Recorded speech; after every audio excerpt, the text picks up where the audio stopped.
김옥순 씨는 치과에서 오른쪽 윗니를 뽑았다가 제자리에 다시 심는 수술을 받았다. 알타리도 잘 씹어 드시네요. 이쪽이가 한 거걸라? 네. 이쪽이 더 든든해. 젊은 시절 오른쪽 제일 안쪽 아랫니를 충치 때문에 발치하고 빈자리를 그냥 내버려둔 김옥순 씨. 뒤늦게 임플란트를 심었다. 그랬더니 이번엔 그 윗니가 아프기 시작했다. 신경치료를 해도 소용없었다. 그때 남편이 뉴스에서 본 치료를 권했다. 뽑은 치아를 다시 심는 재식술이었다. 반신반의했지만 치료를 받기로 했다. 나는 안 붙을 줄 알았어. 그게 이제 막 이렇게 이제 뺀 상태에서 빼가지고 거기서 뿌리만 치료해가지고 그냥 그 자리에서 꼈으니까 그게 왔다리 갔다리 하지 안 갔다면서 그래서 한 2년인가 있으니까 조금 괜찮더라고.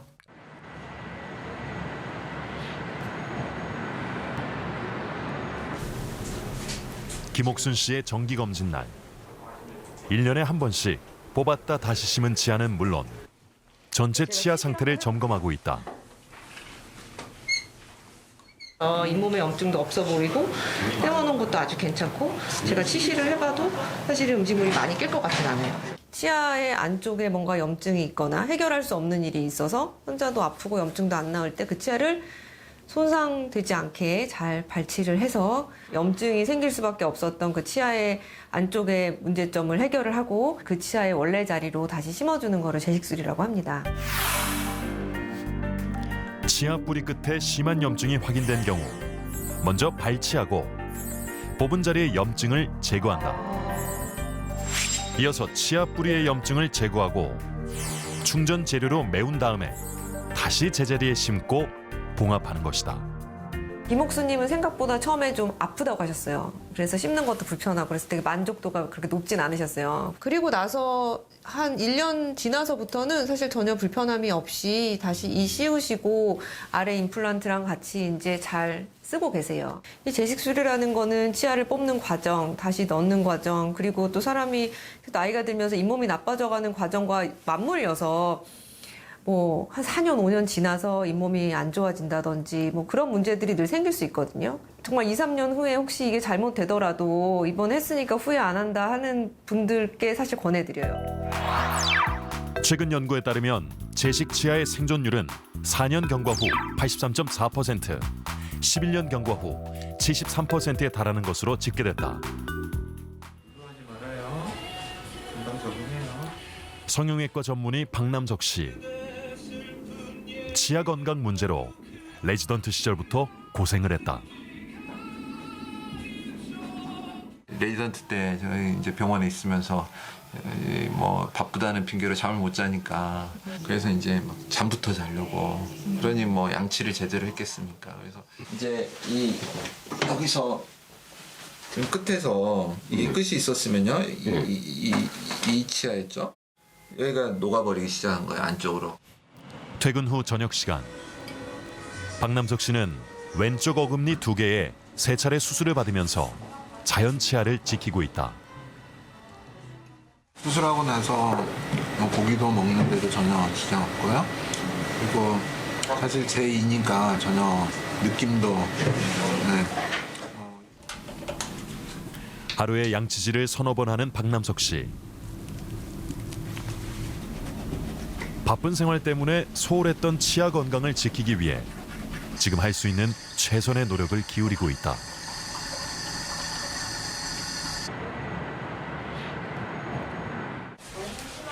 정기검진 날. 왼편 제일 안쪽 아랫니는 치아 재식술을, 바로 앞 어금니는 치근단 수술을 2차례 받은 박남석 씨. 잇몸 쪽에는 확실히 이제 부어 있는 거는 없는 것 같고요. 제가 치아 한 번만 흔들어 보겠습니다. 보세요. 흔들리는 거 없고 저희는 수술했던 앞치아도 괜찮으시고 괜찮으셔서 일단 저희 치아 재식술과는 또 다른 치료법, 치근단 수술이란 무엇일까? 보겠습니다. 치근단 수술은 먼저 염증이 발생한 치아 뿌리 지점의 잇몸을 절개하고 치조골과 치아 뿌리의 염증 조직을 제거하고 소독한다. 결손된 치아 뿌리는 충전 재료로 메운다. 드물지만 치조골이 많이 제거된 경우 골 이식제로 메워준 다음에 마지막으로 절개했던 잇몸을 봉합한다. 치근단 수술은 가끔 염증이 재발하는 경우가 발생하기도 하는데 박남석 씨는 첫 수술 후 6년 만에 한 번 더 수술을 했다. 지금 이렇게 뿌리 끝에 염증이 정말 그 아래쪽 턱뼈에서 상당히 거의 끝부분까지 연결되어 있는 상당히 큰 상태였고 2015년에 치근단 수술을 했었습니다. 2021년쯤에 한번 이제 불편하다고 다시 저희 병원에 오시게 돼서 씬을 보니까 다시 염증이 좀 생기고 있는 거를 볼 수가 있었습니다. 물론 처음 오셨을 때보다는 많이 줄어든 상태예요. 처음에 이렇게 크게 있었는데 이제는 뽑을까라고 생각했었는데 다시 한번 치근단 수술 해봤으면 좋겠다고 하셔가지고 다시 수술을 하게 됐습니다. 그래서 지금 뭐 씹었을 때나 두드렸을 때 전혀 불편함 없어서 일단 아직까지는 잘 낫고 있는 거로 기대하고 있습니다. 기분이 좋죠. 임플란트 안 하고 내 치아로 있을 수 있는 게 가장 좋죠. 아무리 임플란트 좋다 그래도 자기 치아가 제일 편하고 좋은 거라고 생각을 하니까요. 네. 이 병원의 한 연구 결과 치근단 절제술을 선택한 이유는 자연 치아 유지 목적이 가장 많았고 82% 환자가 만족하는 것으로 집계됐다.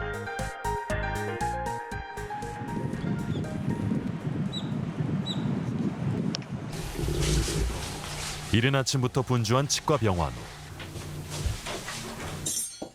오늘은 치아 이식 수술이 있는 날이다.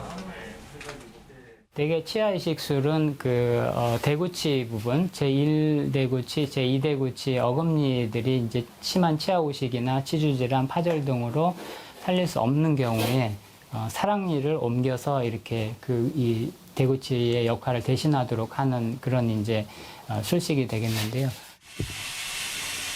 하지만 오늘은 조금 특별한 이식술.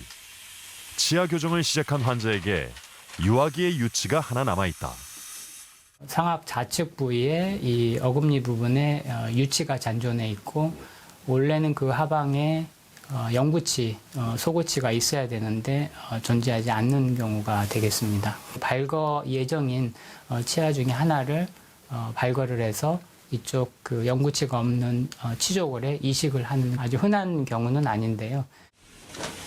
언제라도 빠질 수 있는 유치를 뽑고 교정 때문에 발치하는 치아를 옮겨 심기로 했다. 보통은 그냥 제가 단독을 하는 경우가 많은데요. 지금은 치아가 들어갈 공간이 없고 그 공간을 우리가 만들어줘야 됩니다. 그래서 그 공간을 만들기 위해서 오늘은 치주과 교수님하고 협진으로 해서 먼저 머리만 남아있는 유치 뽑기. 그리고 그 자리 치조골에 치아를 이식할 공간을 만들어준다.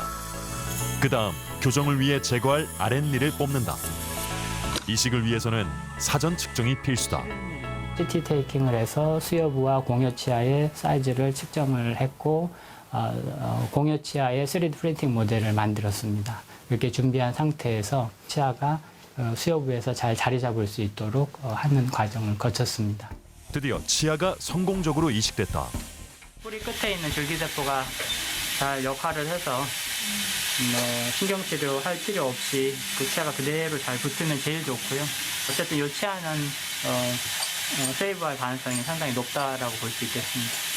이게 원래 있었던 치아처럼 아마 보일 겁니다. 엑스레이상에서는 그만큼 굉장히 그 치아의 그 공여치아하고 수여부의 위치 계산을 정확하게 해서 그를 맞아떨어지게 해서 수술을 하게 된 경우가 되겠습니다.